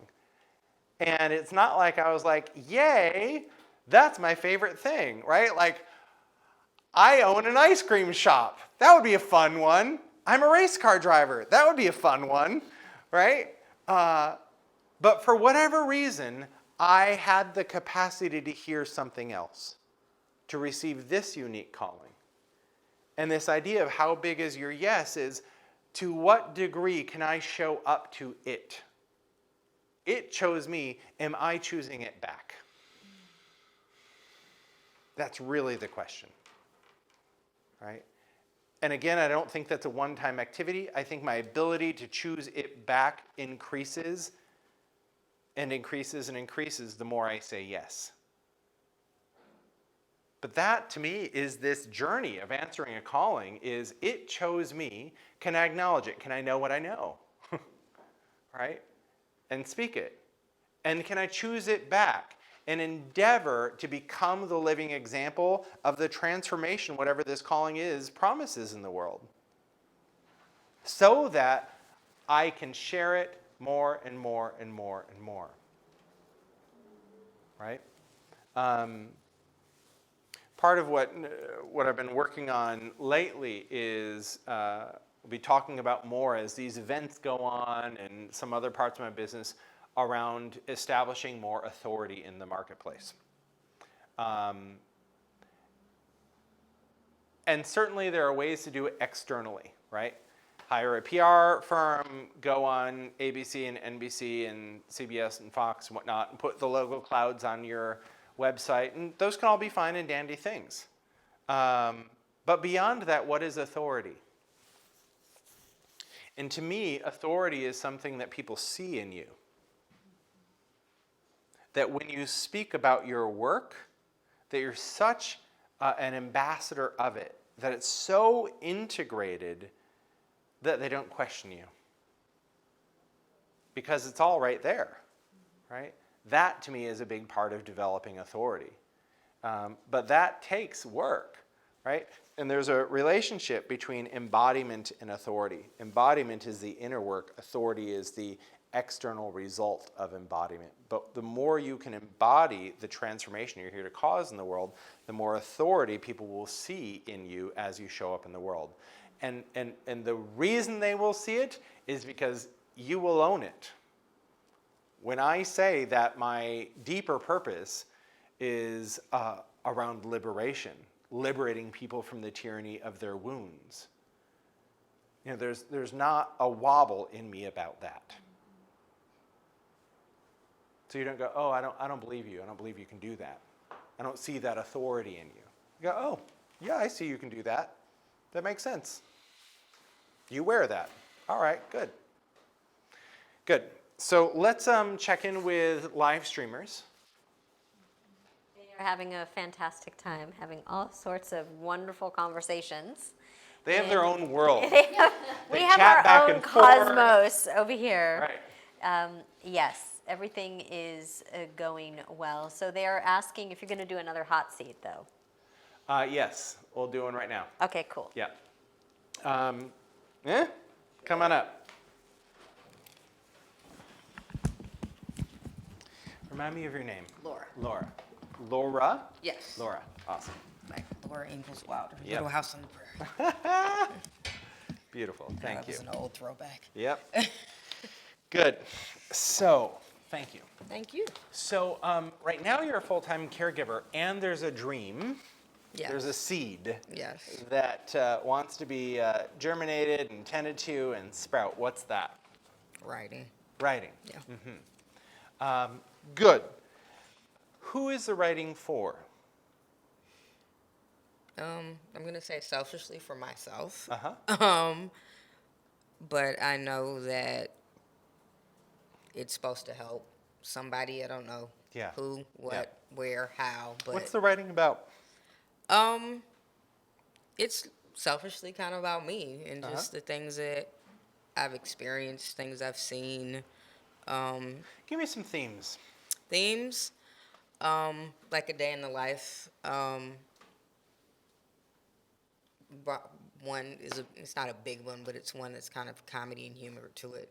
Is I'm very clumsy, and I kind of have like a group of friends that are very clumsy as well. And we're not just clumsy like it's an art form clumsy, like it's extreme talent clumsy. Like I've twisted my own ankle in the bed asleep, and I don't know how I did it. Like stuff like that, or I can trip into my car, fall off my bicycle going 0 miles an hour, and sheriff pulls up and thinks I'm drunk or I'm high on something, and I have to tell the sheriff, no, I'm just really clumsy. So that's like it's one theme. It's, it's funny. It's, you're the butt of the joke, but it's something that, somebody can relate to. Yep. What else? Answer this question. If you had a hope for a reader, what would this writing do for the reader? Make them laugh. It'd be entertaining. Yeah. Make them think. Yep. There's definitely a level of intelligence to it, and maybe broaden their perspective and their mindset. Yep. Good. All right. Yeah. So let's do this very quickly. I love this. I can see it on you. And man, like, I'm going to be a writer. It's one of those things where we go, uh-huh. Right. Right? That's like what we collectively do. Writers, artists, musicians, they're part of the truth tellers in this world, right? So I love it, and I see it on you. And there's two ways, among others, to develop a business around this. One is to do it very organically, right? To be like, I'm just going to blog, I'm just going to write, and I think there is something to having an organic strategy like that. Well, it's not really a strategy, it's just organic. Let me ask you this. Do you want to make a business out of being a writer? Yes. Uh-huh. I don't want to be the poor person on 3rd Street Promenade is like giving you a poem or something on a postcard. All right. On an index card. Got it. Good. Good. And if there was a business to this, would the business be selling your writing, or would it be doing other services in addition to writing? I'm open. I'm not trying to box myself into anything. So, however it's supposed to manifest, yes, I would like to sell things, but I think there's also, once I can let go of being vulnerable, which I'm getting better at, but that's been a big hurdle for me. Yeah. I think, there might be points where I'm like in intimate settings like this, having conversations with people about, my journey and things that I've learned, and, just kind of being just me as I'm sitting here with you guys. Yeah. I think as I get more comfortable in all of this, I can kind of see that might be an avenue. Yeah. Well, there's something that's really great about you, Well, as a personality, which is you're likable. Like, isn't she just likable? Like, we just want to hang out with her. Like, you're just likable. So that's a huge advantage, and not everybody has that. And there's something about the like, that's actually part of it. You're like, it's a little uncomfortable, but I'm doing it. That actually like has us want to be around you and has us go, oh, there's something really sweet around that. So that's super cool. And I could definitely see a very cool online strategy around this, which might include some video, a YouTube strategy or something like that. That said, the thing that I primarily do in my business is help people identify their tribe, who it's meant for. Oftentimes when we have a calling, we are more connected to the what. Here's what I want to do. And usually when we go from the what, the next thing we often try to do is go into the how. Here's what I'm meant to do. How do I do it? Where we often fail to answer the question is, who is it for? Right? Who is this what for? And based on who it's for, how do I deliver it to them? Make sense? And so oftentimes when people are saying, oh, my strategies to grow my business aren't working, it's actually not that the strategy is a bad strategy. It's that they aren't targeted to the people the thing's meant for. So oftentimes I see a lot of material in the world, kind of like, I'm just going to put a blindfold on and throw darts and hope something hits the board, which is that organic version, right? So we'll do this very quickly. If you look at your background, your childhood,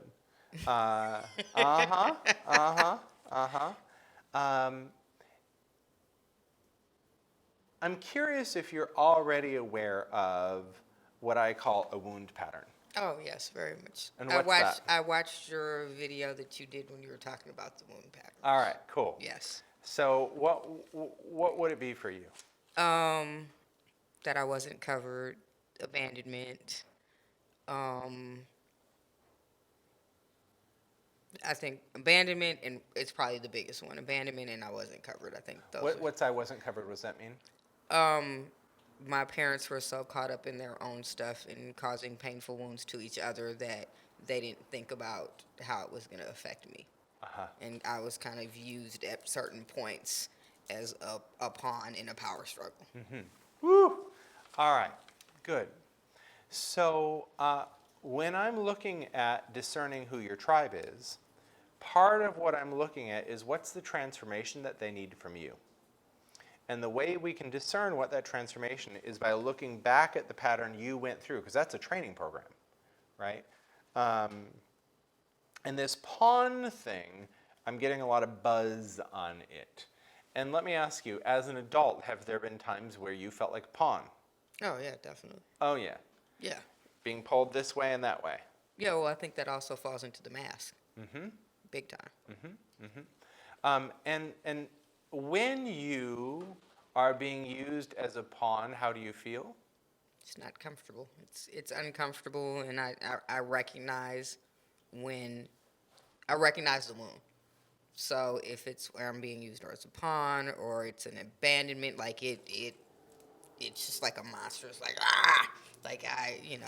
it comes up immediately, and I know what the trigger is. Yeah. To the point where if it's somebody that I'm close to, I will convey that. Like this has brought up this, and this stems from my childhood. So when you do this is a very big deal for me. Yep. And when stuff gets stimulated for you, particularly around abandonment, what is it that you crave? I think it's not even what I crave. I think it's more the reaction. Let me ask you this, though. There's a reaction, sure, but inside the reaction, there's a desire. What's that? I mean, I think it's what everybody wants. It's love. And if you felt loved, then how would you feel? Yeah, you'd feel better about yourself. It's to what he spoke to Let's about. just stay with you. Yeah, about you'd feel better about yourself. I'd feel better about myself. Yeah. And when you feel better about yourself, then how do you feel? I mean, you feel on top of the world. I mean, you're Leonardo and Titanic. Right on. All right. So here's the place that I'm going to point. there's something around, and you know, we don't have time to go deep into this tonight, but the thing that I'm going to be pointing at is this idea of being used as a pawn. And you know, we didn't get too far into the abandonment piece. That's material that obviously is going to color your writing, right? And so the people that the writing's for share that in common with you, right? And then the place we'd go for a business is go, okay, if they share that in common with you, what problems do they experience, and where in life do they experience them? Primarily in business, primarily in love relationships, or primarily in their health? What do you think it is? I can kind of see it in all three areas. I Yep. mean, I can see it from like in business when, just having worked in corporate America and just watching how those power struggles play out. And if you're not on the right side of the fence of it, where it lands you, especially if you're an outlier. Yep. And you've had this, this veil of protection because you were aligned with the right person. And then, of course, something shifts. Yep. And then to see how all that plays out. All right, so here's what I think your work really is. It's to support people in becoming powerful outliers. Because they've spent most of their life trying not to be that. Aligning with this, aligning with that, doing this, doing that to stay in. But the real liberation is going, oh no, I am an outlier, and I have something to contribute as an outlier. And so that's just the beginning of teasing out an understanding of who your tribe is. People that are sick and tired of being tossed here and there in their life, and really need to go, okay, I'm going to take control of my life and bring some authority to my own life. And unbeknownst to them, what will occur is the ability to step into actually owning that they're an outlier. In your words earlier, oh yeah, I have this, but I have this, that, and the other thing. Like there's all sorts of stuff up in this gumbo, right? And to lay claim to that is to actually say, this system very well may kick me out, and I'm okay with that. I will find another place. I'll find another way. So oftentimes there's groups of people that like, I want to be in the system. I want the system to accept me. I want to get by in that system. And sometimes there's a time and place to stay in the system and be a change agent in a system. But sometimes there's times to go, oh, I'm not even supposed to be in that system, right? And I think that's what your writing's about, is showing people a way out of a system, because what they don't see is that there's a life for them outside of it. What they don't see is that there's a possibility for them outside of that. And I think part of what you're going to show them is that there is. And part of you writing about it is you showing yourself that there is for you as well. Oh, yeah, I agree with that wholeheartedly. Uh-huh. Yeah. So if you know that, it will help shape the writing. And if at some point in the future it's time to market it, then we can also go, great. If that's the underlying transformation, where is that transformation needed most? Is it, I keep trying to get by in these relationships and really I need to leave them and have a whole nother experience of romance and relationship? Is it showing up in business, right? And that I'm trying to get by there, but I'm really meant to be an entrepreneur? Is it showing up in health or well-being in some way? And you've got to look at that tangible problem that they're aware of and looking for help around to market the writing around and the writing services around if there are services surrounding it.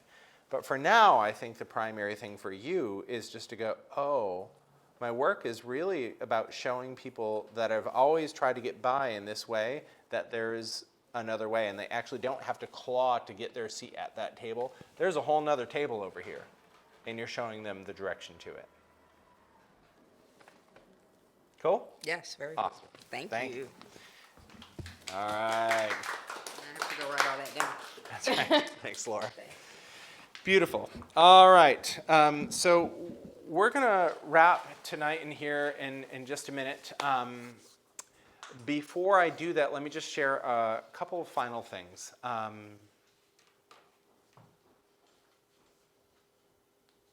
My greatest hope at this time in history is for us each to answer this question, what's mine to do? Right? The calling chose me. Have I chosen it back? Is there more I can choose in choosing it back? And to allow yourself to grow in your ability to surrender to something larger than you. Right? Part of the choosing is actually like a Nestle's plunge in a way, right? It's a surrender into it. And the second one is to know that you're not alone. Part of the reason I do these events, part of the reason we share it with the community around the world is to let folks know there is a conversation happening. It might not be on ABC today, but there's a conversation happening. And there's a place to connect with this community and get that love and get that support to know like, oh, great, there's a way to move forward. For me personally, it's really called a deeper level of commitment around my work and my calling. And part of that is helping you answer yours, right?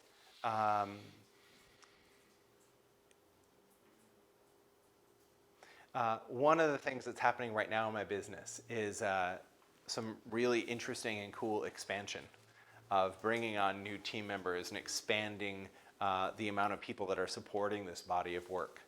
And it's just been in the last month. And it's part of my saying yes. It's my answering yes back to it. Because I know that I need these resources and I need these people in my world to... I used to always say, oh, I'm a steward of this body of work. I'm a steward of this body of work. And what's occurring now is I'm starting to see, oh, me and all these other people are stewards of this body of work. I just happen to be one of the mouthpieces for it. So that all said, one of the things I do want to invite you to do is share a little bit about your experience of tonight with me. We do have some feedback forms. I love to hear your experience of this event and what worked for you, what didn't work, what you would want more of next time. I always want to learn more about what you want from these and from me in these events. By the way, live streamers, we're working on a form for you. We will have it next month. In the meantime, if you do have something to share, just feedback about the events or what you're looking for, other topics you want me to address, you can easily send an email to support@jeffreyvandyke.com, and that would be very much appreciated. Yes, Dina? Jeffrey, can you share a little bit about how people can connect more to you? Yep. And also anything that's pending and coming right up? Yep, cool. Okay.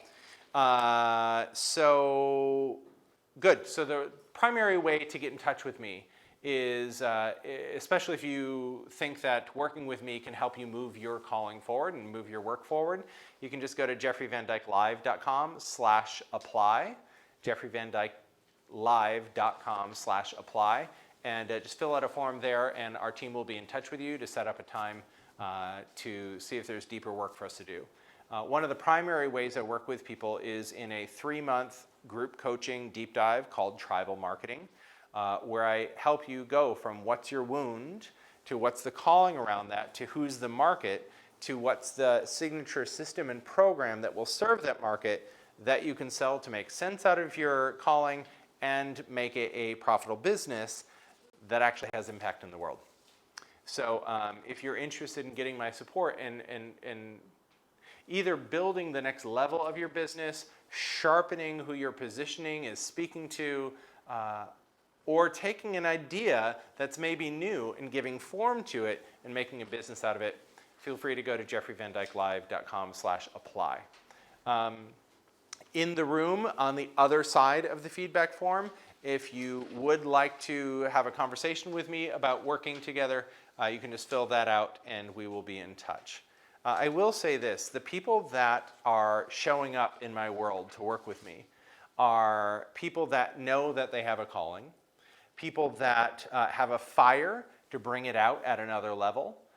They're people that have a degree of success already and they want to build on it to expand further in your work in this world.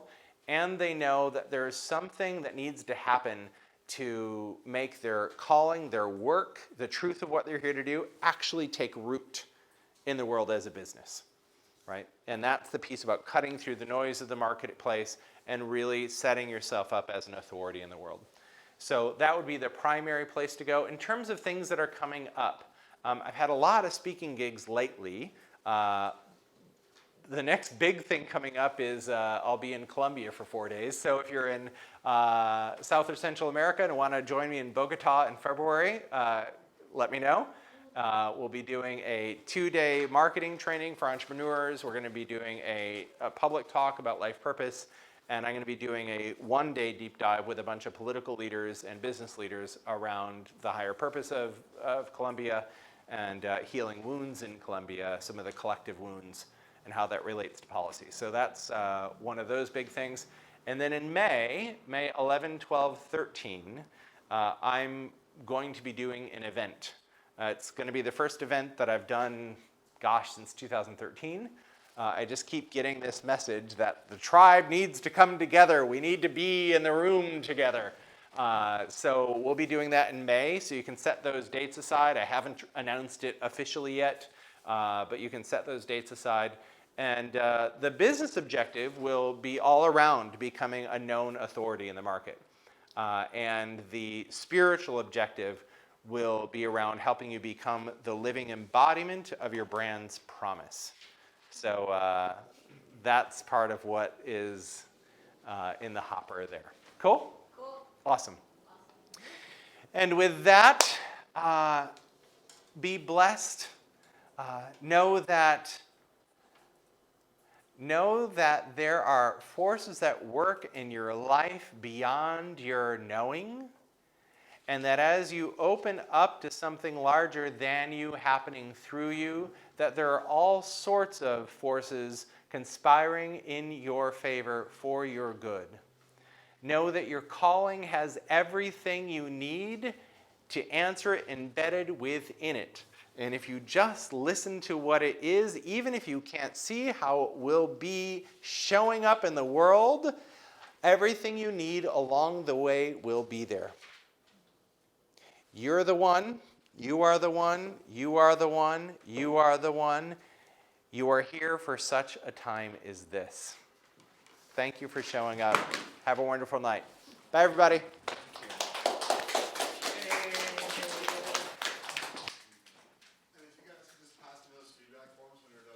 Other topics you want me to address, you can easily send an email to support@jeffreyman.com.